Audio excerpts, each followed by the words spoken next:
ये क्वेश्चन क्या है, क्लास 9th का फिजिक्स का ग्रेविटेशन चैप्टर से क्वेश्चन है कि a man weighs 600 newton on the earth. एक आदमी का वजन पृथ्वी पर है 600 न्यूटन। ध्यान से, उसका मास कितना होगा। सबसे पहले तो क्वेश्चन वही हो गया कि एक आदमी का वजन पृथ्वी पर है 600 न्यूटन, उस आदमी का वजन कितना होगा। तो देखिए जो दिया हुआ है वही हम लोग लिखते हैं सॉल्यूशन करके कि W is equal to weight दिया हुआ है 600 न्यूटन। ध्यान समझना, क्वेश्चन बहुत इजी होता है, पहले समझो फिर बनाओ। वेट दिया हुआ है 600 न्यूटन तो लिख दिए। जी का वैल्यू हमको दिया हुआ है कि टेक जी बराबर 10 मीटर पर सेकेंड स्क्वायर। जी का वैल्यू दिया हुआ है 10 मीटर पर सेकेंड स्क्वायर। हमसे पूछा जा रहा है उस आदमी का मास कितना होगा, m is equal to what. एक आदमी का वजन दिया हुआ है 600 न्यूटन, जी का वैल्यू दिया हुआ है 10 मीटर पर सेकेंड स्क्वायर। हमसे पूछा जा रहा है उसका मास। तो हम लोग जानते हैं W इज इक्वल टू होता है क्या, m into g. W is equal to m into g. तो W की जगह पे इसका वैल्यू डाल देते हैं 600।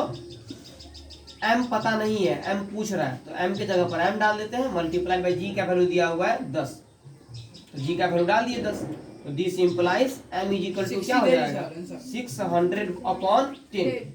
ये 10 से ये 0 से ये 0 खत्म, मतलब m is equal to 60 kg, 60 kilogram. पहला क्वेश्चन तो हो गया कि क्वेश्चन पूछ रहा था कि एक आदमी का वजन है 600 न्यूटन, उसका मास कितना होगा।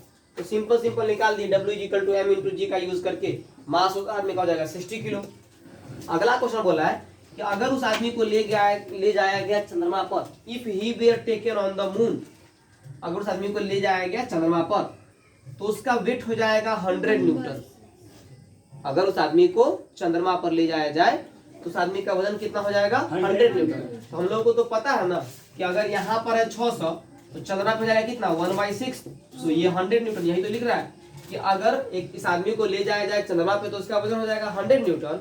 बोलता है चंद्रमा पे उसका मास कितना होगा, what is his mass on the moon.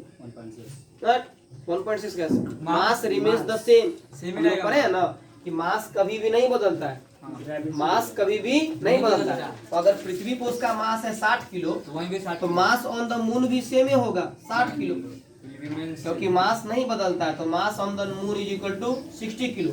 Why, because mass remains constant. तो दो क्वेश्चन हो गया। अगला क्वेश्चन क्या बोला है कि what is his acceleration due to gravity on the moon. चंद्रमा पर जी का वैल्यू क्या होगा, एक्सेलरेशन ड्यू टू ग्रेविटी क्या होगा। तो देखो मून पर, कहां पर, मून पर, हम शॉर्टकट लिख रहे हैं, स्टेप में तुम लोग लिख रहे हैं। मून पर वेट दिया हुआ है, मून पर उस आदमी का वेट दिया हुआ है कितना 100 न्यूटन, तो लिख देते हैं 100 न्यूटन। अच्छा, जी का वैल्यू भी दिया हुआ है हम लोग क्वेश्चन में, कितना दिया हुआ है 10 मीटर पर सेकेंड स्क्वायर। ठीक, तो W पता है, जी पता है। जी पता नहीं है, जी तो ये जी दे रहा है पृथ्वी पर, ये जी दे रहा है पृथ्वी पर, तो ये जी नहीं यूज होगा। जी तो पूछ ही रहा है। हाँ जी पूछ ही रहा है, वही बात। तो वेट दिया हुआ है 100 न्यूटन। अच्छा, उसके बाद पूछ रहा है मास, हमको पता है मास तो सब जगह सेम रहेगा ना, हाँ। 60, तो ये रहा 60। और हमसे पूछ रहा है एक्सेलरेशन ड्यू टू ग्रेविटी बराबर व्हाट। तो फिर लगाते हैं यहाँ पर W is equal to m into g. W कितना पता है 100 न्यूटन, m पता है कितना 60, I इंटू जी पता नहीं है। This implies G is equal to 100 बटा 60।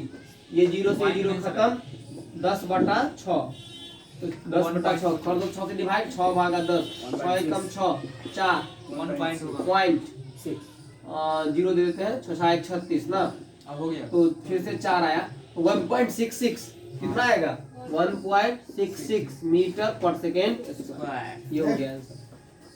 कमेंट करके बताइएगा वीडियो कैसा लगा। Thank you.